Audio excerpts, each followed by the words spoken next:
우리 함께 계속 우리 갈라디아서 말씀 함께 살펴보겠습니다. 오늘 함께 나눌 말씀 제목은요, 아들의 명분, 아들의 명분이라는 말씀 제목을 가지고 함께 나누겠습니다.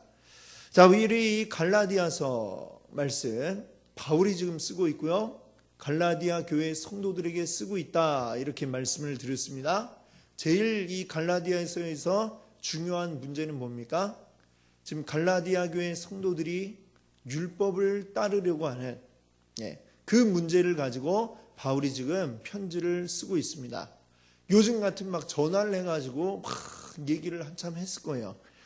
근데 뭐 전화도 없고 오직 편지로, 편지 보내면 몇 달이 걸려서 갈지 해서 그렇게 해서 간 편지에 이 바울이 구구절절히 지금 이 갈라디아 교회 성도들에게 깨닫기를 바라며 지금 쓰고 있는 내용들입니다.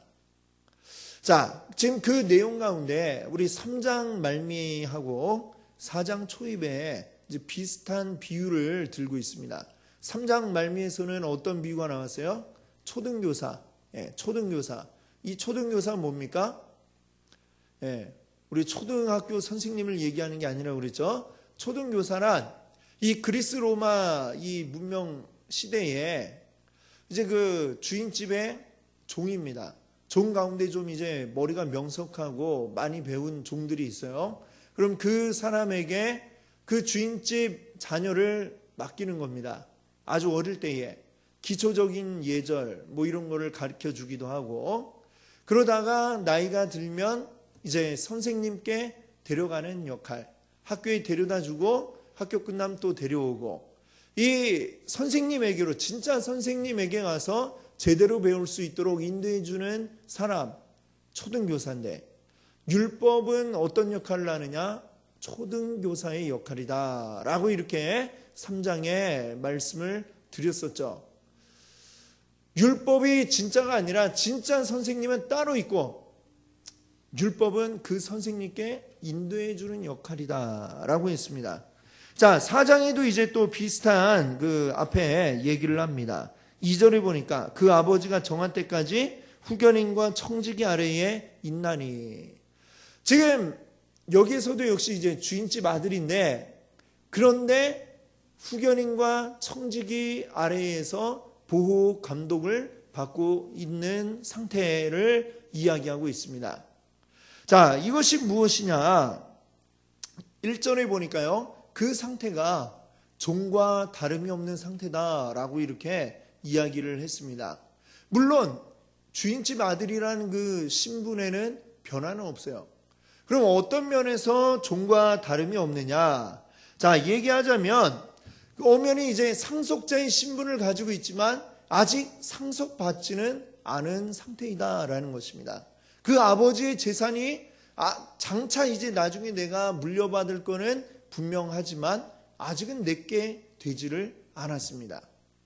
그 집에서 다른 종들처럼 똑같이 그냥 밥 주면 밥 먹고 그렇게 지내는 상태, 아직 이 주인집에 있는 모든 것들이 내 것이 아닌 상태에 있다라는 점에 있어서는 종이나 그 아들이나 다를 바가 없다라고 이렇게 이야기를 하고 있는 것이죠. 자, 이것은 어떻게 해야 그러면 그 아들에게 그 재산이 상속될 수 있을까요? 그 조건은 뭐냐? 나중에 시간이 지나서 이 아들이 성장하게 되었을 때에, 정한 기한만큼 성장하게 되면 그때에 그 재산을 물려주도록 되어 있는 겁니다. 그 나이가 되기 전까지는 계속해서 청지기와 후견인 아래에서 보호받고 또 계속 훈련받고 양육되어져 가는 그런 가운데 있을 수밖에 없는 것이죠. 자, 이것을 신앙적으로 본다면 이 단계는 어떤 단계냐면 아직 신앙의 초보 단계라고 이렇게 이야기할 수 있을 것입니다. 여기서 성장한 사람은 아들의 명분을 얻은 사람이다라고 이렇게 5절이 이야기합니다. 나중에 성장해서 상속받게 되는 그때의 사람, 5절에 뭐라고요? 아들의 명분을 얻은 사람. 그때 그 전에 뭐 아들이 아닌 건 아니지만 이제 아들의 명분을 얻어서 아들의 권리, 그 상속받는 권리를 행사할 수 있게 된다라고 말씀하고 있는 것입니다. 자, 여기서 아들의 명분을 얻는다는 얘기는 다르게 얘기하면 양자가 된다라고 이렇게 말할 수가 있습니다. 양자가 된다라는 거, 이것을 양자다 이렇게 이걸 강조하면 어떻게 생각하면 친자가 아니고 양자다 이걸 강조하는 것처럼 들릴 수도 있겠지만, 이 바울이 여기에 지금 양자가 되었다라는 의미를 이야기할 때에는 친자, 양자 이걸 구분하는 게 아니고요. 원래 아들이 될 수 없는 자들이 아들이 되었다라는 것을 강조하기 위해서 양자가 되었다 이렇게 이야기하고 있는 것입니다. 도저히 아들이 될 수 없는 상태에 있던 자가 아들이 되는 하나님의 은혜를 경험한 것을 이야기하는 게 바로 양자가 되었다라고 하는 그 이야기인 것이죠. 자, 바울이 지금 이 비유를 통해서 말하고자 하는 것은 하나님과의 관계를 이야기하는 것입니다. 자, 아직 어린 아이의 상태에 있을 때 분명히 그도 물론 아들이긴 아들이지만, 그러나 그때의 하나님과의 관계는 어떤 관계냐면 율법의 지배 아래에 있는 관계다라고 하는 것이죠. 아직 아들로서의 모든 걸 누릴 수 없는 그러한 상태가 율법의 지배 아래에 있는 것이다. 율법의 지배 아래에 있다는 것은 벌써 이 지배라는 말이 뭡니까? 지배당하고 있다, 억눌리고 있고 노예 상태에 있다라는 그런 어감을 가지고 있는 것이죠. 노예, 우리가 노예하면 떠오르는 이미지들이 있잖아요. 어떻습니까? 자유가 없고, 그리고 또 시키면 시키는 대로 해야 되고 내 마음대로 아무것도 할 수 없는 상태, 이것을 우리는 노예라고 합니다. 자, 자유 없이 주인의 어떤 면에선 소유물, 물건 취급을 당하는 상태가 바로 노예인 것이죠. 자, 그러니까 이 노예 상태라고 하는 것은 당연히 좋은 상태가 아닙니다. 그렇죠? 자, 그에 비해 아들, 이제 완전한 그 아들의 명분을 얻은 아들, 이 아들은 노예와는 완전 다르게 될 것입니다. 자, 아직 아들의 명분을 얻지 않았다 하더라도 지금 이 아들은 노예들과는 물론 차이가 있죠. 지금 아까 말씀드린 것처럼 지금 종의 그러한 상태라고 했지만, 종과 다름이 없는 상태라고 했지만 분명히 차이는 있습니다. 앞으로 이 아이가 크게 되면 분명히 그 아버지의 재산과 모든 것을 상속받게 되겠죠. 자, 그때가 되면 이제 그 아이는 이 아버지의 유산을 받아서 이제 가문의 이름을 다시 떨치고 해야 할 책임이 그 아이에게 있게 되는 것입니다. 고대 로마의 모든 그 가정들의 아이들은 바로 그러한 책임을 가지고 이제 자라나게 되는 것이죠. 그리고 그것이 이제 바울이 지금 이 말씀을 할 때에 떠올리고 있는 그 이미지인 것입니다. 자, 그런데 지금 갈라디아 교회 성도들의 문제는 뭐냐? 지금 마치 이게 어떤 상태냐면 유산을 다 상속받았는데, 이미 상속받았는데 다시 예전처럼 돌아가는 겁니다. 받기 이전에 종과 다름이 없던 그 시절로 돌아가는 것이죠. 제정신 가진 사람이라면 그러지 않겠죠. 그렇죠? 나는 다시 아무것도 이것을 사용하지 않고 그저 밥 주면 밥 얻어먹고 이렇게 살겠습니다. 이렇게 말한다면 그 정신 나간 사람이지 제정신 가진 사람이 될 수가 없는 거죠. 그런데 이 갈라디아 교회 성도들이 지금 하는 일이 그와 똑같다는 것입니다. 이미 주님 안에서, 하나님 안에서 은혜로 자유를 얻어놓고 다시금 이전에 자유가 없던 상태로 되돌아가고 있다라고 하는 것이죠. 다시 율법의 속박을 받는 그 상태로 되돌아가려 하고 있다라고 하는 것입니다. 자, 그렇기 때문에 이게 안타까워서 바울은 이야기하고 있는 것입니다. 예수님의 비유 가운데도 이 비슷한 얘기가 있어요. 탕자 이야기 아시죠? 탕자 이야기 보면 두 명의 아들이 나옵니다. 근데 그 중에 둘째 아들이 어떻게 합니까? 아버지 아직 살아계시고 정정하신데 가가지고 어차피 나중에 유산으로 물려줄 텐데 미리 땡겨주세요. 이렇게 얘기를 한 거죠. 아버지가 줍니다. 그걸 가지고 나간 아들은 어떻게 되었죠? 그냥 다 날려버리고 방탕하게 다 써버리고 거지가 됩니다. 거지가 되어서는 이제 어떻게 해야 될까? 먹고 살 길이 없는 거예요. 예전에 뭐 일해 본 적도 없고 그냥 힘들게 버티다가 안 되겠다. 차라리 그래도 우리 집에 가면 우리 집의 종들은 그래도 때가 되면 밥 먹고 옷도 주고 그래서 그냥 먹고는 살더라. 이 생각이 난 거죠. 차라리 우리 집에 가서 종으로 삼아달라고 해야 되겠다. 이렇게 생각하고 돌아왔습니다. 자, 돌아왔는데 아버지가 어떻게 해요? 그 아들을 용서해주고 받아줍니다. 자, 우리는 이 이야기에서 주로 둘째 아들에 우리가 초점을 맞춰서 많이 우리가 생각을 했습니다. 근데 그 첫째 아들에게도 우리가 한번 그 관심을 가져줘야 될 것 같아요. 이 첫째 아들이 어땠습니까? 둘째 아들이 돌아온 줄 모르고 이제 나가서 일하고서 돌아왔어요. 돌아왔더니 막 잔치가 벌어졌어요. 이게 웬일인가 보니까 둘째가 돌아왔는데 아버지가 이 집의 재산 다 말아먹은 저놈을 위해서 잔치를 벌여주고 있다는 거죠.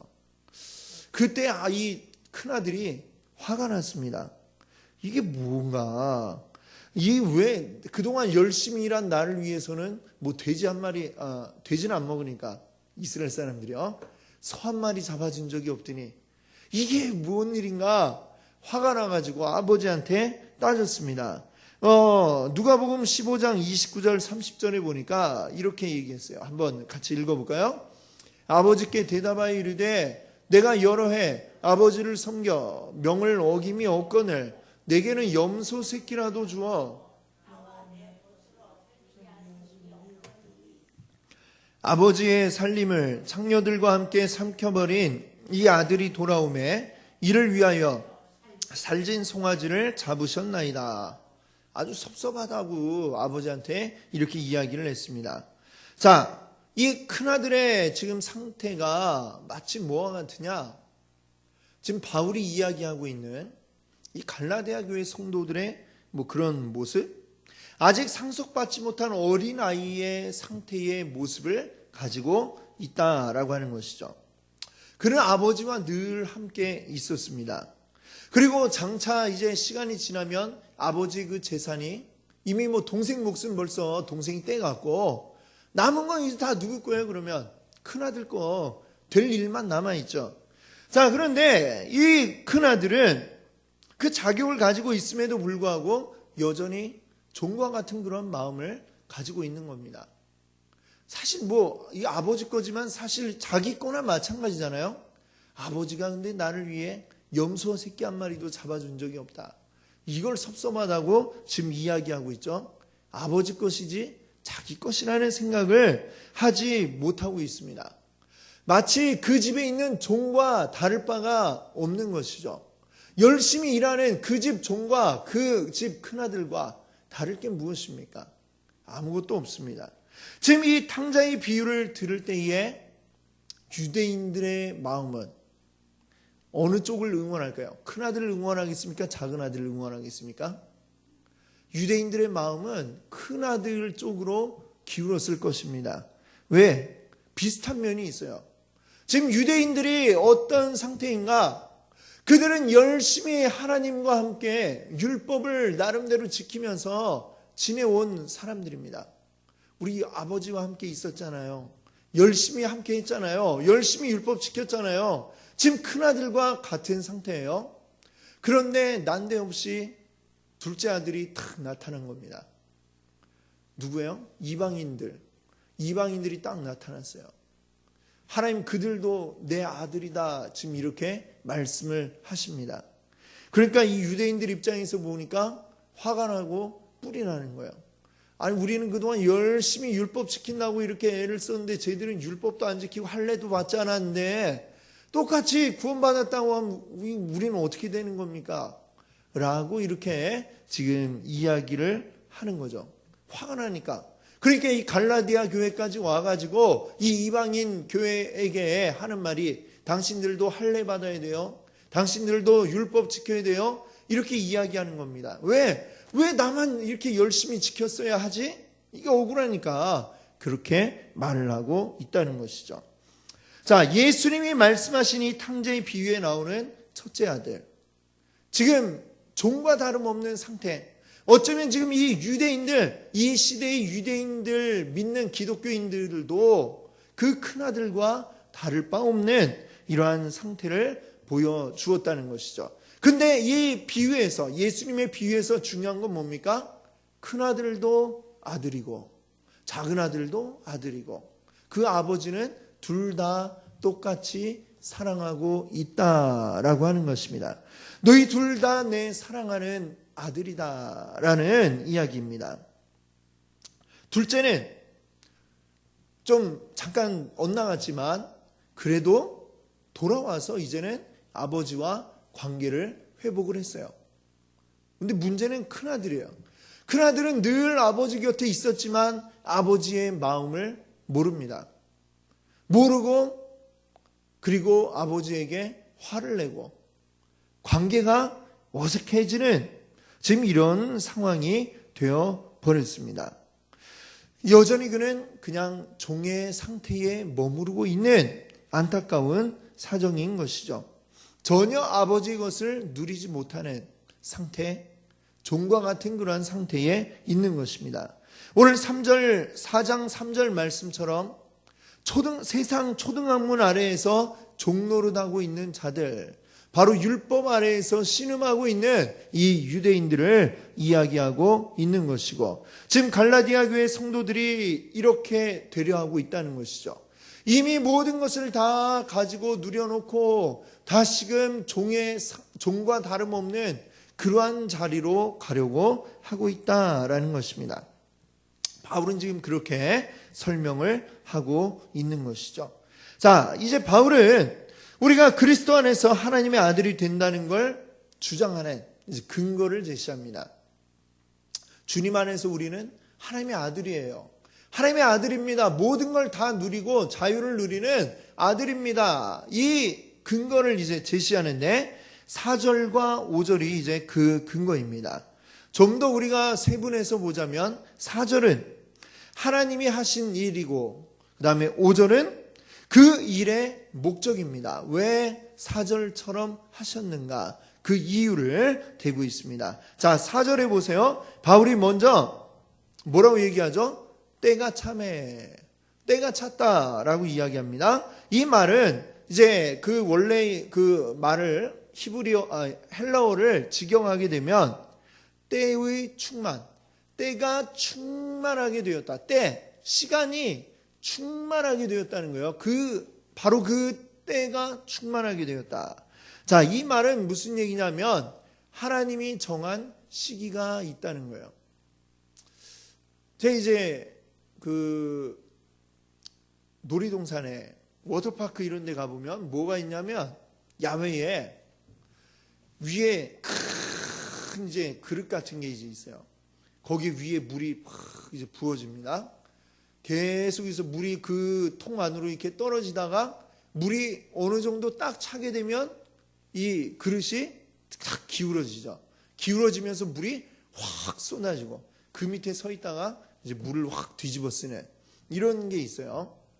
물이 계속 떨어지면서 그 전까지는 그냥 그대로 있다가 이게 꽉 차서 어느 선에 딱 이르게 되면 물이 확 쏟아지는 것처럼 하나님의 정하신 때도 이 때가 차기까지 계속해서 이제 쌓여가다가 어느 순간이 딱 되면 이제 하나님의 일이 쫙 우리 가운데 펼쳐지고 나타나게 되는 것입니다.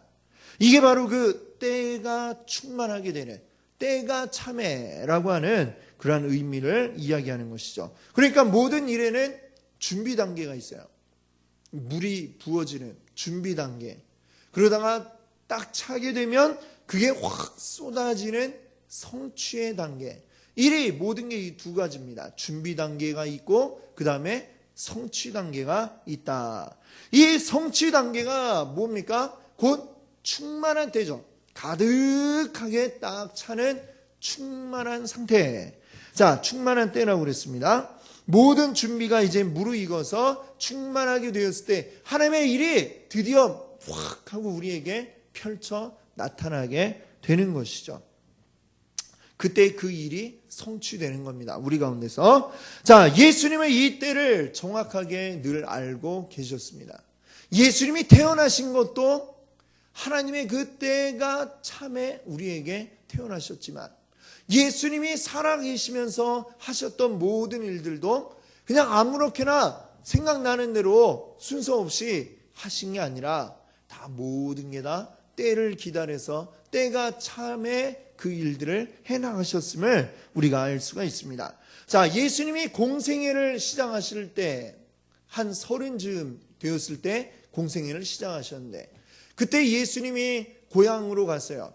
가나의 혼인잔치에 어머니와 함께 참여했습니다. 그때 그 집에 포도주가 다 떨어졌어요. 근데 어머니 마리아가 예수님께 와서 그 이야기를 합니다. 아, 이 잔치에 포도주가 다 떨어졌다. 이랬더니 예수님이 뭐라고 하셨을까요? 요한복음 2장 4절에 보니까 한번 읽어볼까요? 여자여, 나와 무슨 상관이 있나이까? 내 때가 아직 이르지 아니하였나이다. 자, 무슨 상관이 있나이까 한 다음에 그 다음에 뭐라고 했어요? 내 때가 아직 이르지 아니했습니다. 때가 안 됐습니다. 예수님은 지금 때를 알고 그 때를 기다려 나가고 계신 중이었다라는 것이죠. 자, 또 요한복음 7장에 보면 예수님의 동생들이 와가지고 예수님을 비아냥거리면서 이야기를 합니다. 아니, 자기 형이 인간적으로 이제 볼 때에 30년을 함께 지낸 자기 형이 갑자기 내가 하나님의 아들이다 이렇게 나오니까 그 전에 이 동생들은 그거를 모르고 있다가 갑자기 그런 얘기를 들으니까 형이 우습기도 하고 어떻게 된 거 아닌가 싶기도 하고 그러니까 예수님이 활동을 하는데 그게 영 못마땅했던 거죠. 그리고 예수님한테 비아냥거렸어요. 아니, 큰일을 한다더니 왜 이렇게 지금 또 갈릴리 요 촌구석에 와갖고 여기서 이러고 있습니까? 이렇게 얘기했어요. 그랬더니 예수님이 뭐라고 하셨느냐? 이 7장 6절도 한번 읽어볼까요? 예수께서 이르시되 내 때는 아직 이르지 아니하였거니와. 아멘. 예수님이 그때도 말씀하십니다. 내 때가 아직 이르지 아니하였다 말씀하시죠. 자, 그러다가 마침내 최후의 만찬을 준비하실 때가 되었습니다. 십자가 지시기 직전 이제 함께 제자들과 음식을 나눌 그 마지막 장소를 준비하실 때에 제자들에게 이제 그 장소를 찾아라 하시면서 뭐라고 하시느냐? 마태복음 26장 18절입니다. 한번 읽어볼까요? 이르시되 성한 아무에게 가서 이르되 선생님 말씀이 내 때가 가까이 왔으니 내 제자들과 함께 유월절을 내 집에서 지키겠다 하시더라 하라 하시니 네. 지금 이렇게 제자들에게 얘기하면서 그 장소를 구하라고 하셨는데 여기도 보니까 예수님이 뭐라고 하셨어요? 이제 이 내 때가 가까이 왔다. 내 때. 하나님이 예수님이 일하실 그 때를 분명히 알고 계셨고 지금 이 때가 그때임을 예수님이 아셨던 것입니다. 자, 예수님은 항상 그 때를 향해서 달려가고 계셨죠. 계속해서 부어지는 시간, 계속해서 물이 차듯이 지금 그 때를 향해서 꽉 차 올라갈 때에 마침내 다 되었을 때 예수님은 십자가를 통해서 우리를 구원하신 줄 믿습니다. 아멘. 바로 그때, 이 때가 참에, 자, 그 뒤에는 보니까 하나님이 그 아들을 보내사라고 이렇게 말씀하고 있습니다. 4절이요. 하나님이 그 아들을 보냈다. 자, 예수님이 나타날 때, 그 때를 정하시는 분이 누굽니까? 하나님이시죠. 하나님이 때를 정하십니다. 하나님이 정한 그 때가 되도록 모든 게 움직여 나가는 것이죠. 하나님의 큰 경륜 아래에 때가 찰 때에 하나님이 아들 예수 그리스도를 우리에게 보내셨습니다. 하나님이 정하신 때에 그 일을 이룰 수 있는 자 예수 그리스도를 우리에게 보내신 것입니다. 예수님은 태초부터 하나님과 함께 하셨던 분이시죠. 그리고 또 아버지와의 사랑의 관계 속에 함께 하셨던 분입니다. 예수님은 하나님과의 관계를 계속해서 아버지, 아들의 관계로 우리에게 늘 말씀해 주셨습니다. 근데 이것은 단지 성부와 성자의 관계를 알려주기 위해서만 말씀하신 게 아니라 사실은 이 얘기를 하시면서 뭘 말씀하고 싶으신 거냐면 우리도 하나님과 그 관계 속으로 들어갈 수 있다라는 사실을 우리에게 말씀해 주셨던 것입니다. 주님 안에 있는 자들 역시 하나님과 아버지와 아들의 관계로 들어가게 된다. 들어갈 수 있다. 이것을 우리에게 말씀하기 위해서 하나님을 아버지로 자신을 아들로 이렇게 우리에게 계속해서 말씀해 주셨던 것입니다. 자, 4절에 이제 그 뒤에 보시면은 여자에게서 나게 하시고, 자, 예수님이 여자에게서 났다. 사실 이 말은 모든 사람에게 다 적용이 되는 말이에요. 그렇죠? 모든 사람이 다 어머니에게서부터 태어나게 되죠. 예. 그러니까 성경 속에 사실은 이 여자에게서 났다라는 말이 여러 군데가 나옵니다. 거기에 보면 그냥 예수님뿐만 아니라 모든 그 사람들 일반적으로도 여자로부터 태어났다라는 이러한 표현을 사용하고 있습니다. 그래서 이 구절에서 지금 갈라디아서 4장 4절에서 여자에게서 나게 하시고 라고 하는 말은 예수님이 사람으로 이 땅에 태어나셨다라는 그런 의미를 가지고 있습니다.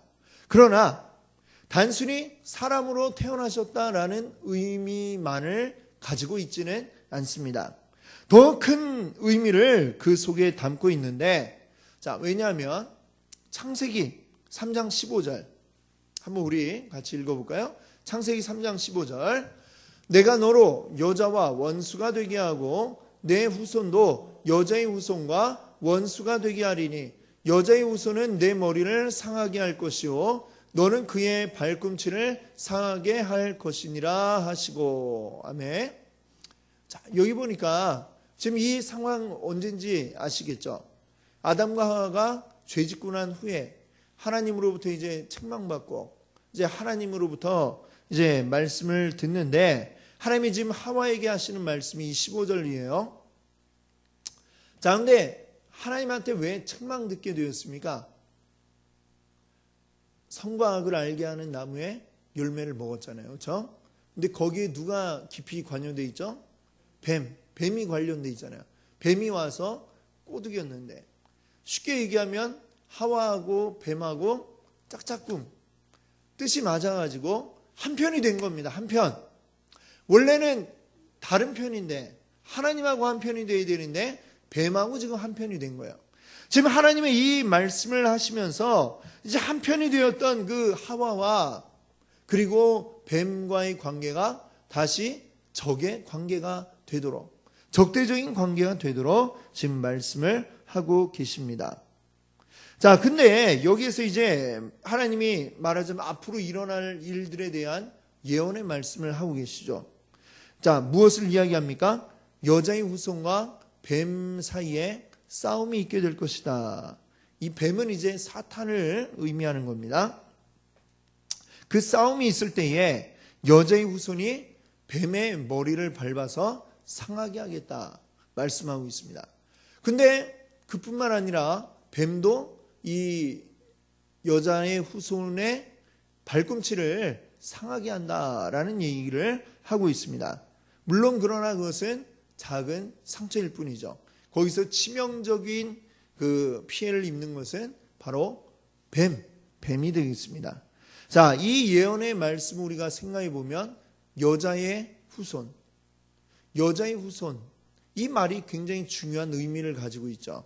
앞으로 사탄과 싸워서 사탄을 밟아 이길 그 분, 바로 예수 그리스도인데 그분이 여자의 후손이다 라고 하는 것입니다. 그래서 그것이 지금 이 4절에서 이야기하는 여자에게서 나게 하시고, 이것과 지금 이제 맞아 떨어지게 되는 것이죠. 그래서 이 일이 일어나기 위해서 반드시 필요한 건 예수님이 곧 사람으로 태어나셔야 했다라는 것입니다. 여자의 후손으로, 여자에게서 나는 사람이 아니면 이 일이 될 수가 없는 것이죠. 창세기에 이미 예언되어 있는 것처럼. 자, 그런데 예수님이 사람으로 태어나셨다라고 하는 것은 사람이라면 결국 무엇 아래 있을 수밖에 없느냐? 자, 이 4절 뒤에 뭐라고 얘기하세요? 율법 아래 나게 하신 것은, 사람으로 태어났더니 그 다음에는 뭐 아래 있게 되는 거예요? 율법 아래에 있다. 갈라디아서 4장 4절 마지막에 율법 아래에 있다라고 이렇게 이야기하고 있습니다. 율법을 지켜야 하는 위치가 되었고 율법의 멍에를 지는 그러한 위치가 되었다. 왜? 예수님이 사람이 되셨기 때문에 그런 것입니다. 자, 이것이 필요한 이유는 그리스도가 율법을 완전히 이루시기 위해서라고 이렇게 성경은 이야기합니다. 예수님은 곧 율법의 완성이다 라고 이렇게 이제 이야기하고 있죠. 완전케 하기 위해 오셨다. 마태복음 5장 17절에 예수님이 자신에게 스스로 하신 말씀이 나는 율법을 완전케 하러 왔다라고 이렇게 말씀하십니다. 그럼 율법을 완전케 한다라는 게 이게 어떤 의미가 있을까요? 우선 첫 번째는 예수님이 오심으로 비로소 이제 율법의 의미가 완전하게 드러나게 되고 율법의 목적이 완전히 우리에게 나타나게 된다라는 그런 의미를 가지고 있습니다. 율법이 예수님을 가르쳐 보이는 일종의 이정표 역할을 하는 거죠. 예수님이 오심으로 인해서 완전하게 드러날 수 있도록 이 율법이 무엇을 위해 이 땅에 주어졌든가라는 것을 완전하게 나타내 보이신다는 것입니다. 예수님이 오시기 전에 이 율법은 완성된 것이 아닙니다. 예수님이 오심을 통해서만 완성이 되는 것이죠. 자, 사람은 아무리 열심히 노력해도 이 율법을 완벽하게 행할 수가 없습니다. 그러나 하나님이 우리에게 이 율법을 주셨을 때 왜 우리가 다 지킬 수도 없는 율법을 왜 주셨냐는 거예요. 그 율법을 주셨을 때 이걸 통해서 이 율법이 완전하게 이루어질 때 어떤 모습으로 나타나게 되는가, 율법을 완전히 지킨 사람의 모습이 어떠한가, 그걸 보여주는 게 바로 예수 그리스도인 줄로 믿습니다. 아멘. 율법을 주셨을 때 이 율법을 완전히 지킴으로 나타나는 모습, 그게 바로 예수 그리스도라는 것이고 그것을 예수 그리스도가 사람이 되어 오셔서 이걸 이루셨습니다. 그래서 율법의 완성이라고 우리 예수님을 이야기하는 거죠. 자, 이것이 가지고 있는 또 다른 의미는 예수님이 그러니까 어떻게 하셨어요? 이 율법을 완전하게 다 지키셨다라는 그런 의미를 가지고 있습니다. 율법을 모두 다 지키셨어요. 근데 왜 지키셨을까요? 이거를 누구를 위해서 했을까요? 예수님 자신을 위해서 그러셨을까요? 아닙니다. 누구를 위해서냐? 바로 이 율법에 얽매여서 고통 가운데 신음하는 우리들을 위해서 예수님은 이 율법을 다 지켜주셨다는 것입니다. 율법을 지키지 못하는 바로 사람들을 위해서 그렇게 하셨습니다. 예수님이 율법을 모두 지키신 그 공로를, 율법을 지키지 못한 자들에게 말하자면 그 공로를 전가시켜 주시는 거예요. 그것을 통해서 이제 그리스도를 의지하고 나오는 자마다 모두가 다 율법 아래 이제 더 이상 종노릇하지 않는 자유인이 되었고 아들이라 하는 명분을 얻게 되었다라고 이렇게 말씀하고 있는 것입니다. 자, 그 이유가 그러니까 이 5절에 나오고 있습니다. 5절 말씀이 이야기하듯이 우리로 아들의 명분을 얻게 하려고 예수님이 그 율법을 완전히 다 이루신 줄 믿습니다. 아멘. 우리가 아들 될 수 없던 우리가 이제 아들의 자격을 얻게 하시려고 예수님이 그렇게 하셨다는 것입니다. 이제는 더 이상 율법의 종 노릇하는 자가 아니라 이제는 종이 아닌 아들로서 살아갈 수 있게 하신 줄로 믿습니다. 아멘. 예수 그리스도의 십자가는 바로 그러한 모든 것을 우리에게 제공하는 그러한 것입니다.